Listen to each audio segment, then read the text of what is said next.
सत्याग्रह देश को आजाद कराने और अंग्रेजों से अपनी बात मनवाने के लिए राष्ट्रपिता महात्मा गांधी ने सत्याग्रह आंदोलन चलाया।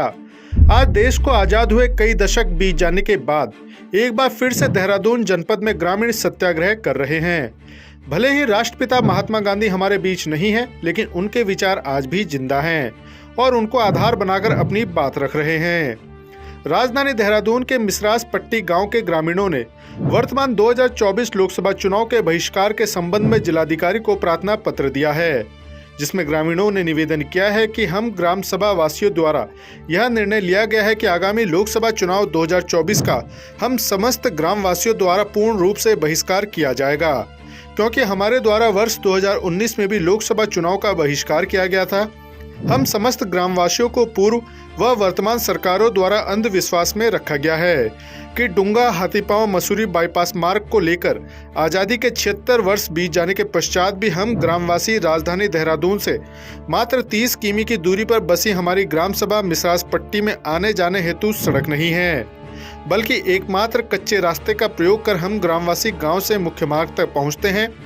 हमारी ग्राम पंचायत द्वारा उक्त कच्चे रास्ते को पंचायत निधि से ठीक कराया जाता है, तब जाकर हम ग्रामवासी उक्त कच्चे रास्ते का प्रयोग करते हैं, जिसमें कि हम ग्रामवासियों को बरसात के समय अत्यधिक कठिनाइयों का सामना करना पड़ता है तथा सरकारों द्वारा हम ग्रामवासियों की नहीं सुनी जा रही, जिस कारण हम सभी पीड़ित ग्रामवासियों द्वारा यह निर्णय लिया गया है कि आगामी 2024 लोकसभा चुनाव का पूर्ण रूप से बहिष्कार किया जाएगा। इतना ही नहीं, आने वाले पंचायत व विधानसभा चुनाव का भी पूर्ण रूप से बहिष्कार होगा, जिसमें कि सभी ग्रामवासियों द्वारा यह निर्णय सोच समझकर व स्वस्थ मस्तिष्क से लिया गया है। जिस गांव में सड़क ही नहीं है तो वहाँ डेवलपमेंट क्या, कैसे विकास कैसे संभव? जब सड़क ही नहीं है तो फिर स्वास्थ्य की सेवाएं भी कहाँ आ पाएंगी?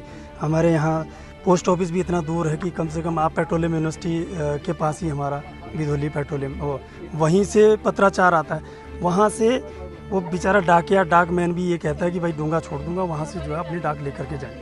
यहाँ कोई समाचार पत्र की भी कोई व्यवस्था नहीं है, क्योंकि यहाँ आने को कोई राज़ी नहीं है। सड़क की इतनी खस्ता हालत है कि बरसात के दिनों में तो ये लगता है कि साला रोड जो है गड्ढे में है या गड्ढे में ही पूरी रोड है।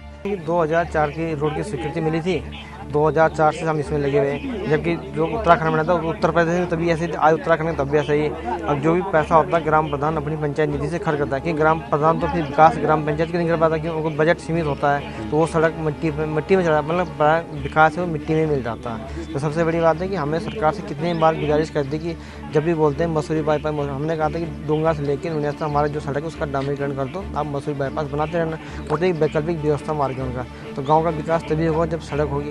बच्चे स्कूल जाते हैं, हम लोग ड्यूटी जाते हैं तो हमें कभी कभी गिर जाते हैं रास्ते में, गाड़ी एक्सीडेंट हो जाते हैं, फिर किसी गाड़ी का एक्सीडेंट हो बोलता है सरकार क्लेम नहीं करेगी क्योंकि रोड है नहीं हमारा। जो गवर्नमेंट बसेस चलती है वो भी नहीं है सर। ऐसा होता है कि जिस समय बरसात ज़्यादा होती है तो हमारे बच्चों के स्कूल जो चल रहे हैं डूंगे से आते हैं, बस चल रही है तो सर वो छुट्टी दे देते हैं, कभी कभी एक हफ्ते की भी छुट्टी। तो वो स्कूल प्रशासन का नहीं है, वो तो हमारी सुविधा के लिए कर रहे हैं, हमारे बच्चों की।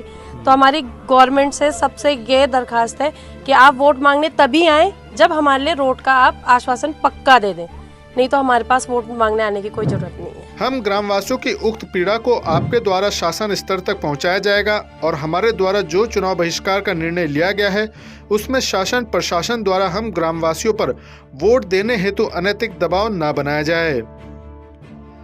मेरे समझ में नहीं आ रहा कि सड़क रुकी कहाँ है, क्योंकि जब भी विभाग में जाओ कह रहे कार्रवाई हो रही है, सड़क बनने वाली है।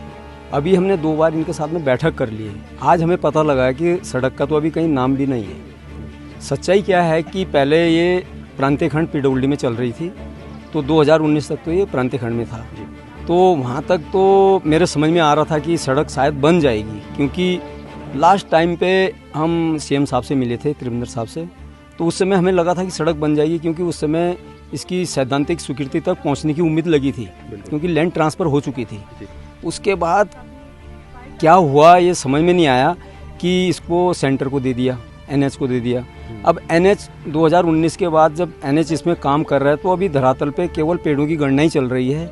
मुझे नहीं लगता कि ये आगे भविष्य में कब तक बन पाएगी, मैं तो नाउम्मीद हूँ। सरकार आज़ादी का अमृत महोत्सव मना रही है, लेकिन प्रदेश की राजधानी देहरादून के इस गांव के ग्रामीण सत्याग्रह कर लोकसभा चुनाव का बहिष्कार कर रहे हैं।